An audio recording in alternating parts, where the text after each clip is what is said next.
Hello, my name is John, and today we'll be reading Defense of the Unified Front by Reverend Myung, January 1st, 1972, Washington, D.C.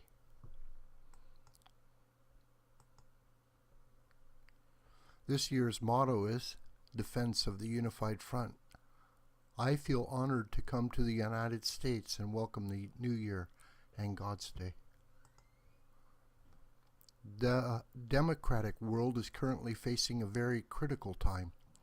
We know very well that it is threatened by communism. Not only the United States, but all of the democratic world, Asia, Western Europe, all nations, organizations, and churches are threatened by this ideology.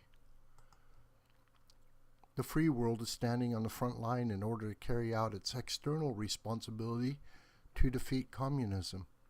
However, if it becomes threatened and cannot fulfill its mission, those who bear the internal mission will have to fulfill the external one as well. In the democratic world, among the many religions, Christianity must be the choice to fulfill this internal mission.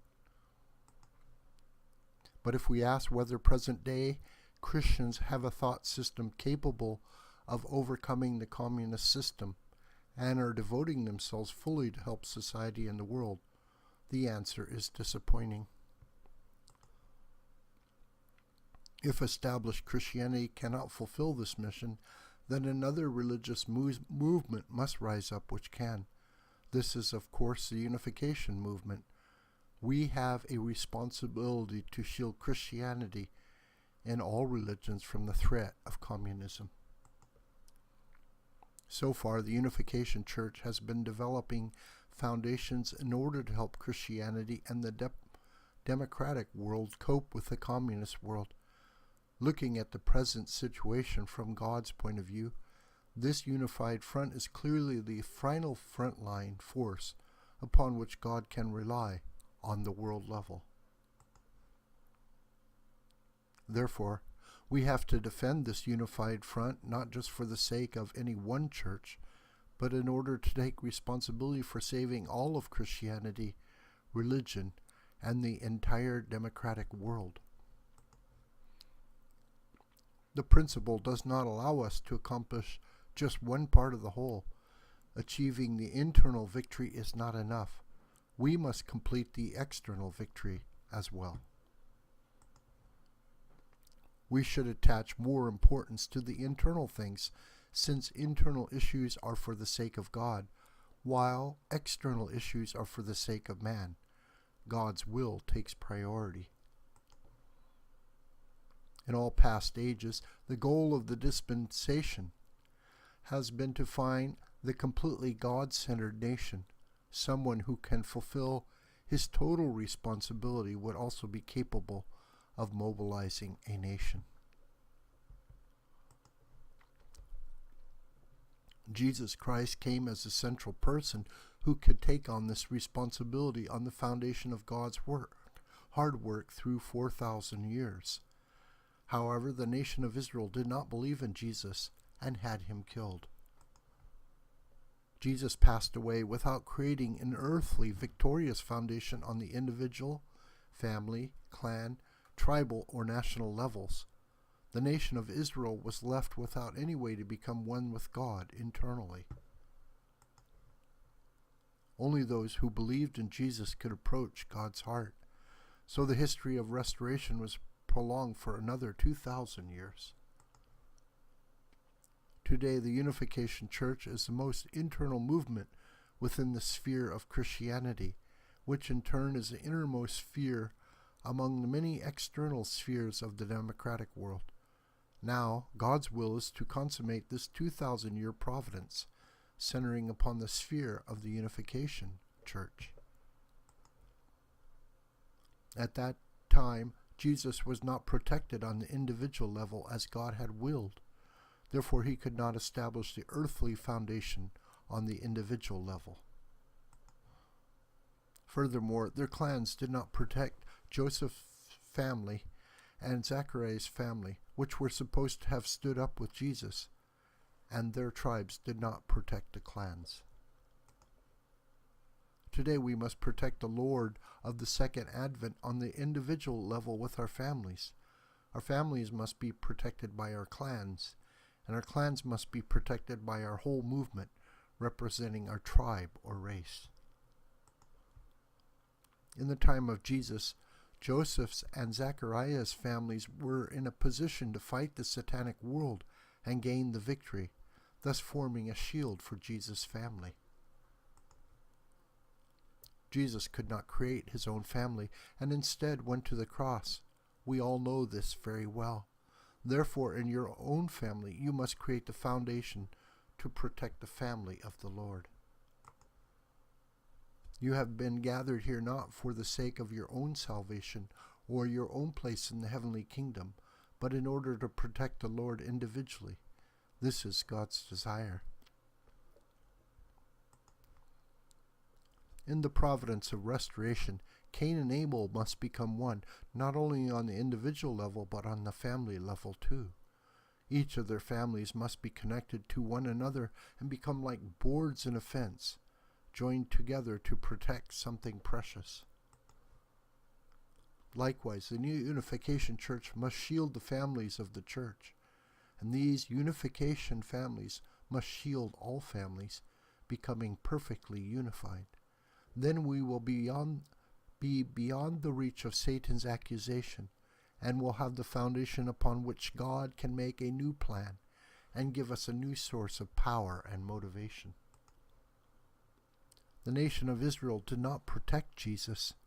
When a nation takes responsibility to shield us as unification clans, that nation can be restored as the new Israel.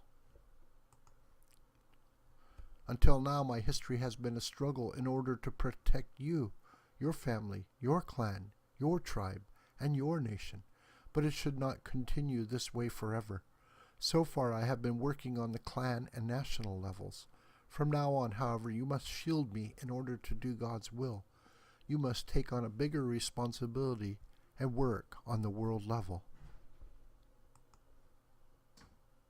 If the foundation is enlarged enough to establish one nation, other nations in the world will be restored in a short time. So, you as individuals face a challenge. Can you inherit my mission and fulfill its responsibility? I have been receiving persecution from the nation. However, you must determine to receive persecution from even the world. If you do so, the nation can stand within the sphere of that protection. If I have any problem and receive persecution, you have the responsibility to defend and shield me. When there is a religious body which can shield the entire unification church, membership externally, the unification church will be able to stand properly. If a nation can shield this religious body surrounding the unification church, this religious body as well will be in a position to reach perfection. If other nations take responsibility to shield the nation which shields the religious body, those nations can stand on a secure basis. Then the restoration of the world can be accomplished in a short time. However, what is the situation of the unification church? We have received opposition from nations, from Christian churches, from families, from everyone. The blessed families and blessed clans are actively supporting me at the center. By doing so, we have been growing gradually. Now in Korea, the unification church is the Able church, and the established churches collectively are the Cain church. We are beginning to negotiate with them and are also entering a stage to negotiate with the nation. It is possible that established churches will not believe us. Therefore, we are forming a union church, which is an intermediate stage. This organization was made possible by the cooperation among Korea, Japan, and Taiwan. It must become one with the established churches, creating an able sphere centering upon the nation. We cannot perish. We must accomplish that which Jesus left uncompleted. So we create our foundation for our protection. That means we must become one, completely one. For example, the relationship between Abel and Cain is like that between bone and flesh. The bone should not be hit directly. Jesus' body was beaten, but his bones were not broken. If his bones had been broken, everything would have been shattered. We need to restore our own nation so we can save the world. I want you to clearly understand that the goal of all our activities is unity. We are not trying to save a country, Korea. We are trying to restore God's kingdom. Korea is the nation where I was born, but it is not my own country. We are still fighting. So far I have been fighting alone within the context of the family, but it is now the completion stage, the age of the children attending the parents. The parents have been working untiringly, and your protection is so precious to them. You cannot protect your parents unless you take over the things which they are doing and assume their responsibility.